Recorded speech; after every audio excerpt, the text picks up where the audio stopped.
ক্রমশ বাড়ছে খুনের প্রবণতা। প্রমাণ লোপাটে পুড়িয়ে দেওয়া হচ্ছে মৃতদেহ। বর্তমানে অত্যন্ত সহজতর খুন।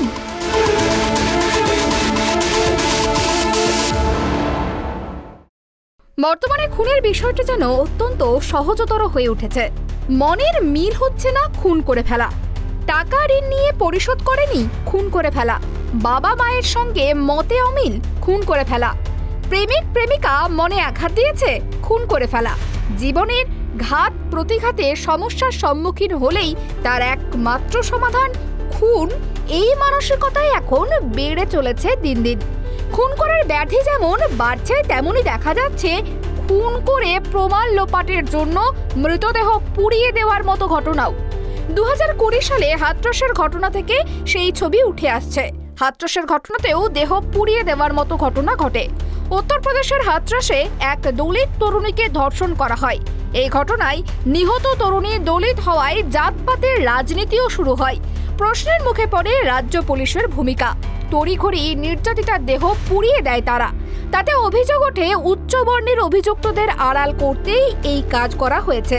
শুধু হাতরাস নয়, পশ্চিমবাংলার চাঁচল, ফলতা, হেমতাবাদেও একই ছবি ধরা পড়েছে। মালদার চাঁচলের আমবাগান থেকে অগ্নিদগ্ধ এক দেহ উদ্ধার হয়।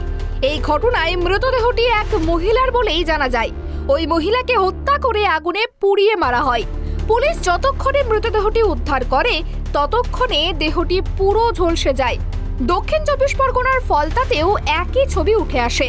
সেখানেও দেখা যায় বুদা গ্রামে এক গৃহবধূ খুন হয়েছে। খড়ের গাদায় পুড়িয়ে মারা হয় ওই গৃহবধূকে। প্রথমে স্থানীয়রা খড়ের গাদায় আগুন দেখতে পান। তারপর সেখান থেকে উদ্ধার হয় অগ্নিদগ্ধ অবস্থায় অজ্ঞাত পরিচয়ে ওই মহিলার মৃতদেহ। সম্প্রতি হেমতাবাদের ঘটনাতেও সেই একই দৃষ্টান্ত।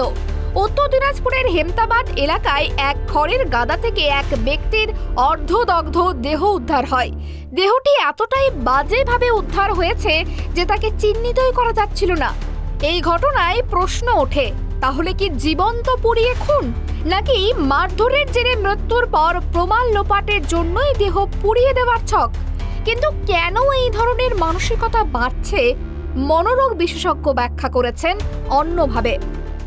প্রমাণ লোপাটের জন্য দেহ পোড়ানো আরজিকর থেকে সবাই জেনে গেছে আর কি, যে দেহটা পুড়িয়ে দিলে এটা সাধারণ মানুষের জ্ঞানের মধ্যে ছিল না, এখন চলে এসেছে, এখন সেই পথটাই নিচ্ছে। অবশ্যই তাই, কারণ চেনা না গেলে সেখানে মৃতদেহ কার শনাক্ত হবে না। তারপর সেখানে খুনের চিহ্ন বা সেগুলো অনেকটাই লোপাট হয়ে যাবে। এখান থেকেই শিখেছে আর কি, মানুষ শিখছে। যেখানে অভয়াকাণ্ডে সবচেয়ে ন্যাক্কারজনক তিলোত্তমার ঘটনায় দেখেছি পুলিশ যেখানে দৌড়ে গিয়ে তাড়াতাড়ি মৃতদেহ পুড়িয়ে দিচ্ছে। এ থেকে তো মানুষ এটা জেনে যাবে, দুষ্কৃতীরা সাহস পেয়ে যাবে। দেখেই শিখেছে, এটা আমার মনে হয়েছে। না হলে এত পুড়িয়ে দেওয়ার প্রবণতা আগে ছিল না। আরজিকর ঘটনার পরে তারপর থেকে এটা বেড়েছে। পুলিশ প্রশাসনকে নিরপেক্ষ হতে হবে, রাজনীতিকদের সৎ হতে হবে। এগুলোই জিনিস, যে অসাধু পুরো বিষয়টাকে না থামানো পর্যন্ত সামাজিক ন্যায় প্রতিষ্ঠা হবে না। যেভাবে এই খুন করে পুড়িয়ে ফেলার মতো ঘটনা ঘটছে বা দিন দিন বাড়ছে, সেক্ষেত্রে মানুষকে আরো বেশি করে সচেতন হতে হবে। এই গোটা বিষয়ে পুলিশের সচেতনতাও অত্যন্ত জরুরি। Bureau report, tribe TV Bangla.